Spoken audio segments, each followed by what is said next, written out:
ને એકાદશીના દિવસે અનાજ ક્યારે ખવાય નહીં. તમે બધા રાખો એકાદશી? મુંબઈમાં થોડીક અઘરી પડે હો.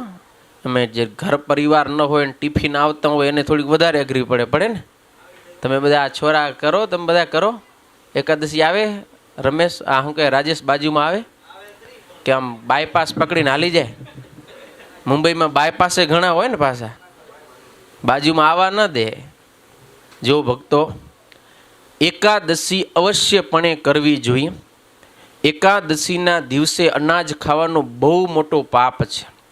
શાસ્ત્રમાં કહ્યું, યાની કાની ચ પાપાની બ્રહ્મ હત્યા સમાની ચ અન્નમ આશ્રિત્ય તિષ્ઠંતી સંપ્રાપ્તે હરિવાસરે. હરિવાસરે એટલે ભગવાનનો દિવસ. કયો? એકાદશી. એ ભગવાનનો દિવસ છે. યાની કાની ચ પાપાની, આ જગતની અંદર જે કંઈ નાનું મોટું પાપ થાય છે, બ્રહ્મ હત્યા સમાની છે, બ્રહ્મ હત્યાની સમાન હોય. કોઈનો બ્રાહ્મણોને એનું ખૂન કરી નાખે, એનાથી પણ અધિક પાપ. એ બધુંય પાપ છે. અન્નમ આશ્રિત્ય તિષ્ઠંતી, અન્નનો આશ્રય કરીને એકાદશીના દિવસે બેસે. જેટલું કંઈ આખા બ્રહ્માંડમાં પાપ થાય, એકાદશીને દિવસે ક્યાં બેસે? અનાજ ઉપર આવીને બેસે. પછી જે એકાદશીના અનાજ ખાય, એ અનાજ નથી ખાતો. શું ખાય? આખા બ્રહ્માંડમાં થયેલું પાપ એ કોળીએ કોળીએ ખાય છે. આટલો મોટો દોષ લાગે. માટે એકાદશીના ક્યારે અનાજ ન ખાવું. કદાચ તમે મુંબઈમાં છો, ઘર પરિવાર નથી, તમે ટિફિન ઉપર રહ્યો છો, પણ છતાં એક એકાદશીના દિવસે તો તમને ગમે એમ તમે ફળ ફૂલ ખાઈ લો, કાજુ બદામ ખાઈ લો, સિંગદાણા આવે એ ખાઓ, દાળિયા નહીં હો. નકર સિંગદાણા નામ બે ભેગા જાય, પણ દાળિયા અનાજ કહેવાય, સિંગદાણા ફરાળ કહેવાય. ખાઓ એક દિવસ, કાજુ બદામ ખાઓ ને, તમારું શરીર પડી ન જાય? પડી જાય. હા, ફળ ખાઓ સારા લીલા. અને 15 દિવસે એક વખત આવી રીતે કરો ને તો તમારો મેડિકલ દ્રષ્ટિએ પણ તમારું સ્વાસ્થ્ય સારું રહે. આજે મેડિકલ સાયન્સ પણ કહે છે કે 15 દિવસે તો, એ તો વીકલી કહે, અઠવાડિયે એક ઉપવાસ કરો. એ ઉપવાસ ઓલો ગુજરાતીઓ, હા, ફરાળવાળો.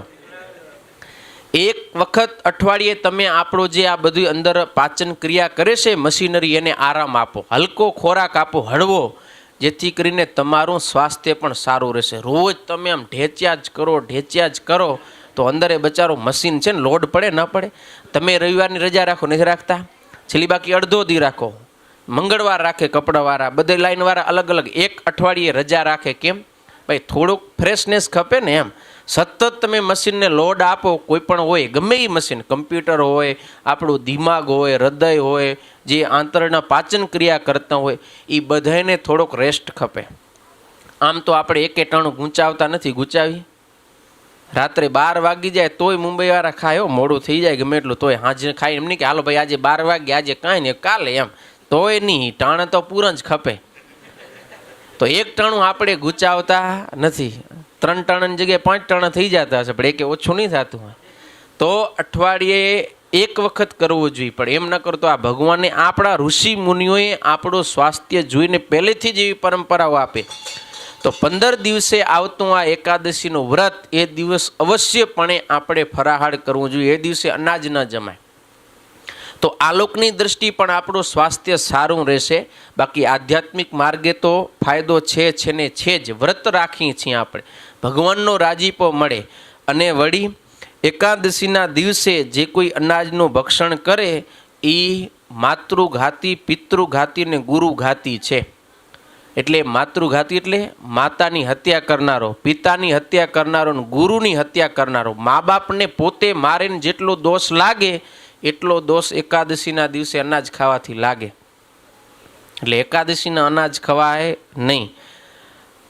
તો એકાદશીના દિવસે અનાજ ખાવાનો એટલો દોષ છે, એમ એકાદશીનું વ્રત કરવાનું એટલું જબરું પાછું ફળ છે. હા, જો વ્રત કરે તો એ પોતાના પૂર્વજોનો પણ ઉદ્ધાર કરી નાખે. અને વ્રત ન કરે તો પૂર્વજો સ્વર્ગને પામ્યા હોય તો ત્યાંથી પણ ખેંચીને એ નરકમાં નાખનારો થાય. પરાણે ખેંચ્યો, સ્વર્ગને પામેલા પૂર્વજોને પરાણે ખેંચી અને એ નરકમાં નાખે જો એકાદશીનો અનાજ ખાય તો. માટે ક્યારેય પણ એકાદશીનું અનાજ જમાય નહીં. જેટલા વૈષ્ણવ હોય એને તો અવશ્યપણે એકાદશીનું વ્રત કરવું. એમાં યથા શુક્લા તથા કૃષ્ણા વિશેષો નાત્ર વિદ્યતે.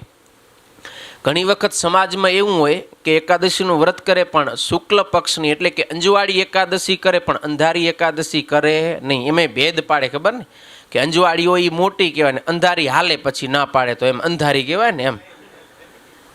પણ શાસ્ત્રમાં કીધું યથા શુક્લા તથા કૃષ્ણ, જેવી અંજવાળી એકાદશી એવા ને એવી અંધારી એકાદશી વિશેષો નાત્ર વિદ્યતે. એ બંનેમાં કાંઈ ઓછું વત્તા કાંઈ છે નહીં, બે સેમ જ છે. એકાદશી ભગવાનની તિથિ છે. માટે સધવા વિધવા બાયું ભાઈયું બ્રહ્મચારી ગ્રસ્ત વાનપ્રસ્થ સંન્યાસી સૌ કોઈએ બંને પક્ષની એકાદશીનું વ્રત અવશ્ય કરવું.